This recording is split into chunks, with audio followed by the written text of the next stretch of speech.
Il avait connu une seconde vie grâce à un film. Le chanteur Sixto Rodríguez est mort, lui qui avait connu une gloire tardive grâce à un documentaire consacré à sa personne et sacré aux Oscars. Le chanteur américain Sixto Rodríguez, longtemps oublié avant que le documentaire oscarisé Sugar Man ne le ramène dans la lumière, est décédé ce mardi 8 août 2023 à 81 ans, selon un communiqué publié sur son site officiel. Si est avec beaucoup de tristesse que nous, à Sugar Man. Org, devons annoncer que Sixto Díaz Rodríguez est décédé plus tôt aujourd'hui, indique le communiqué, sans préciser la cause de son décès. Le chanteur, qui avait sorti 2 albums dans l'indifférence générale aux États-Unis dans les années 1970, était devenu sans le savoir une idole en Afrique du Sud.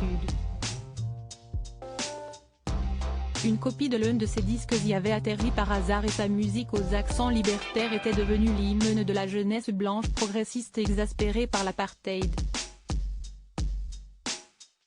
Son succès est tel que pendant des années, les légendes les plus folles courent à son sujet, notamment son suicide sur scène par immolation. Jusqu'à ce que 2 fans, en cherchant à élucider le mystère de sa mort, découvrent effarés qu'il est bien vivant, et le fassent venir en Afrique du Sud, où il sera accueilli en héros en 1998, pour 6 concerts à guichet fermé.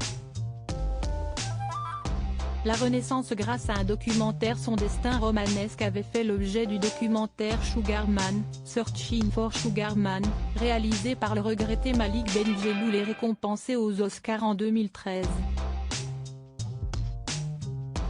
Le succès du film avait offert une célébrité tardive à Sixto Rodríguez qui avait, après l'échec de ses albums, abandonné la musique pour se reconvertir dans les chantiers et la construction.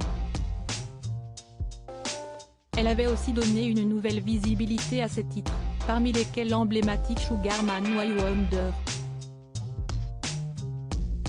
Dans le documentaire, il semblait détaché, plutôt amusé par cette reconnaissance.